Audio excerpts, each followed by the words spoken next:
Hey y'all, I'm back with another one, and today's video is going to be on the law of attraction. Now, I'm going to use myself and my situation as an example because I've lived it, right? And everything going to tie together. But first, I do want to mention something that I forgot to put in the last video, which was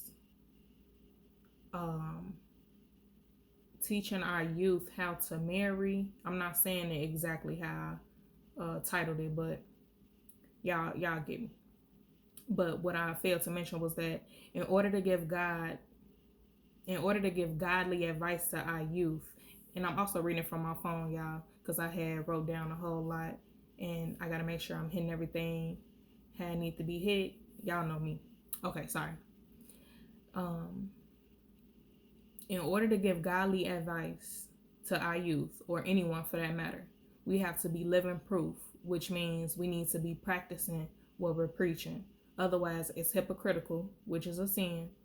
Plus, it's showing a person they don't have to live by God's guidelines, since that's not what they're witnessing. Now, I'm going to go ahead and get into the law of attraction. And, okay, this is where I start. I say, what I'm going to explain is not meant to be negative. It's meant to pinpoint the root of the problems and where I went wrong in my situation. I rewatched my videos on relationship lessons from 2 months ago, and it felt like I was operating under the spirit of victimization. What people did to me, and I'm in a totally different space now. My consciousness is on a whole nother level, and it's only right that I share it. I had to realize my pattern, why I attracted a certain type of energy.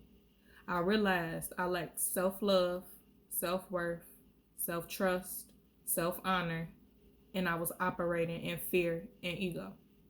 I had unresolved issues within myself, so that's who I was going to attract. The situation with my child's father. I remember how I told him I'm not looking for a relationship yet. I let him move in without any rules in place. To him, it probably seemed like a game I was playing, even though that wasn't my intent, but I hadn't made that clear. When issues presented themselves, I didn't raise any questions or communicate how I was feeling because I felt like we weren't in a relationship, so I couldn't necessarily trip, which is a game within itself. Little did I know. Now that I express I want to be with him, he has every excuse because he no longer respects me, probably takes me as a joke. By giving and giving, which is an underlying issue as well, I allow myself to be open to allowing him to ask for this and that without working for it. And by me not communicating, mind you, y'all, like he wasn't asking for like a lot. You know what I'm saying? I'm not saying it like, oh, he's just asking me and he know that like for big stuff. I'm just saying like the little things that he would ask for because I made him comfortable feeling like that. Anywho.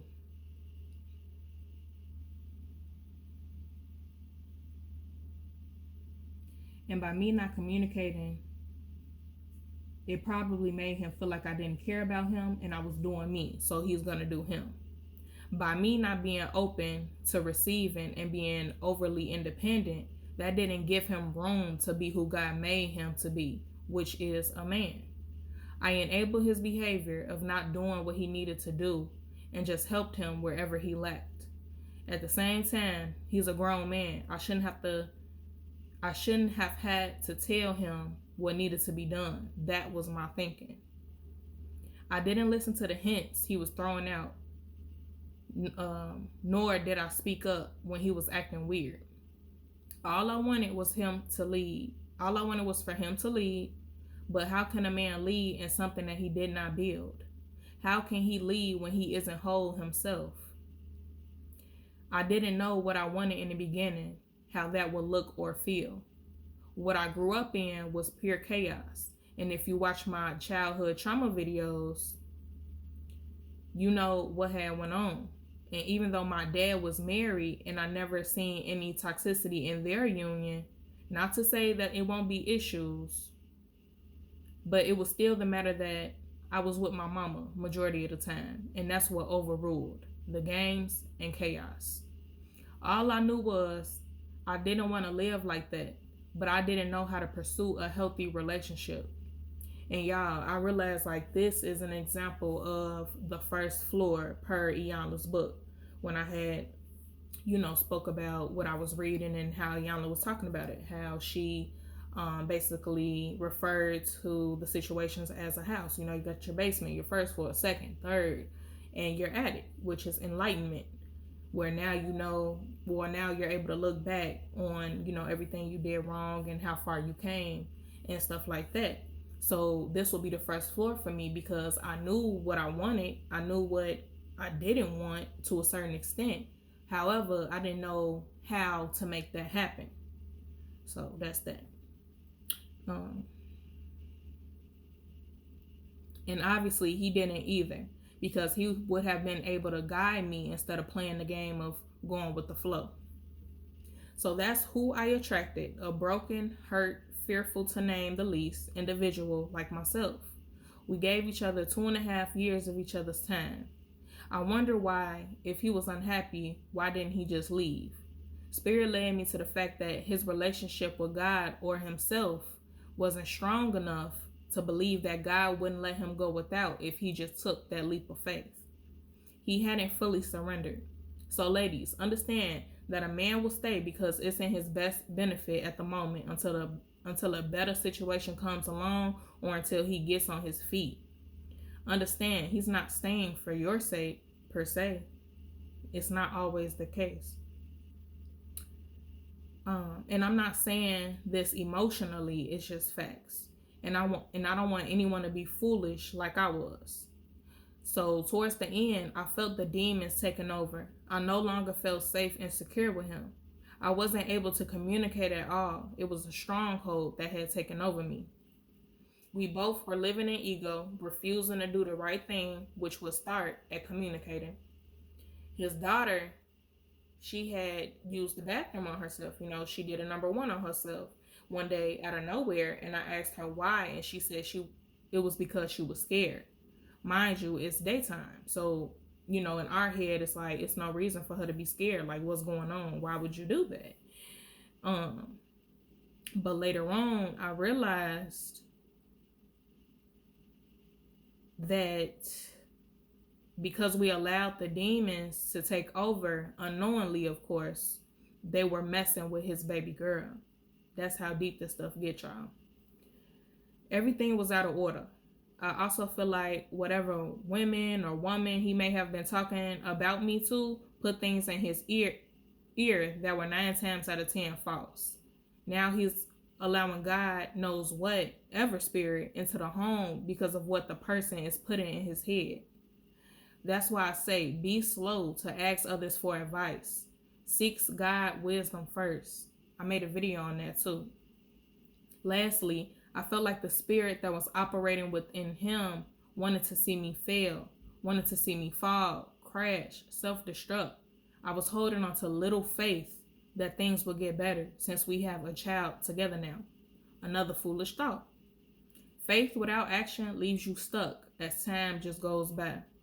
If things were not in alignment prior to children or marriage, y'all, don't think it will be after. Not to say it's not possible, but issues have to be resolved beforehand. And that's when God stepped in and removed us from one another. Things would have gotten worse and I would have remained stagnant.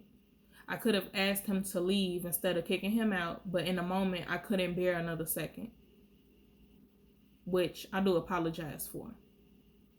And y'all, the experiences I share about myself, they're bigger than me. I want the younger ones to avoid all the BS and understand how spirits work, people, and situations. So neither one of us knew how to properly love one another because we never experienced it.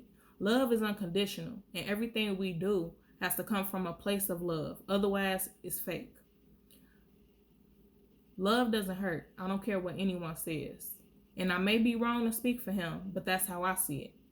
Here's a quote from Iyanla's book that I spoke about in my video. God does not always send you what you think you want. God will send you what you need in order to heal. Page 275. And that's not always going to look like a male or female coming into your life, pinpointing your trauma and what needs to be corrected. That's the first scenario that comes to my mind when Iyanla said that or wrote that. It could come in a form of having an experience. Oh, sorry, y'all, I lost my spot.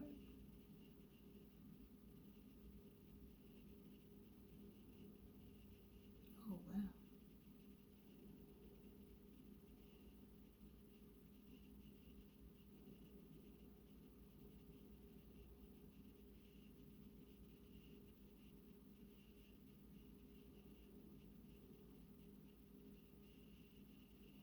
I'm sorry, y'all. Okay.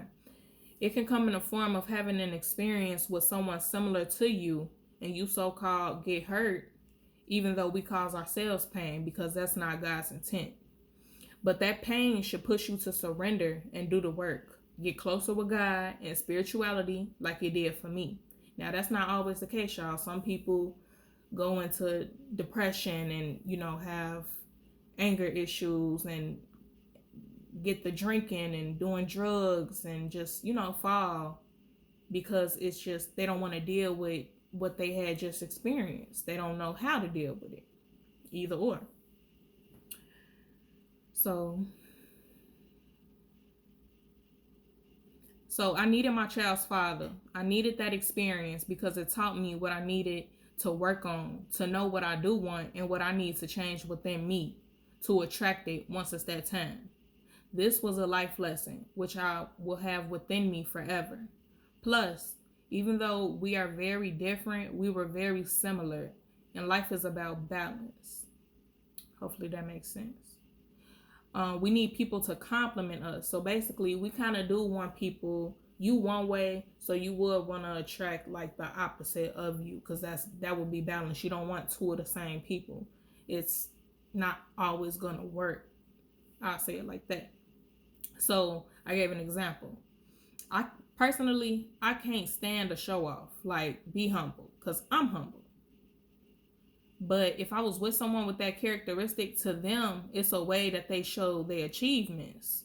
So they can show me that it's okay to show happiness in a different way, to be excited about what you accomplish. But I could show them that God can easily take it away as quick as you received it because of how it's being done. So the person should show humility. It's not about the what as much as it's about the how. But that's why it's so important to avoid dating or try to find love when you're hurt, because you're only going to attract who you are within. So do the work, surrender to God, put God first, forgive whatever and whoever, forgive yourself, find your purpose, love yourself, practice self-care, do everything in love, find your morals and values, practice mindfulness, practice awareness, get yourself together, and love, love, love. So, y'all, I could really write a book. I think I'm going to do that one day, but, this was just, I had to get this out there, y'all, because I definitely, like I said, I felt like I was speaking. I think the spirit of victimization was in me when I was explaining everything, and I'm not a victim. I refuse to think I'm a victim, because if I'm a victim, that means I didn't learn anything and I don't know what to do moving forward, and that's not the case. So I understand what I did. I'm explaining to y'all in this video what I did wrong and what I see he had issues with and what issues he had within. And that's how we attracted one another. And this is what happens when two people like that come together.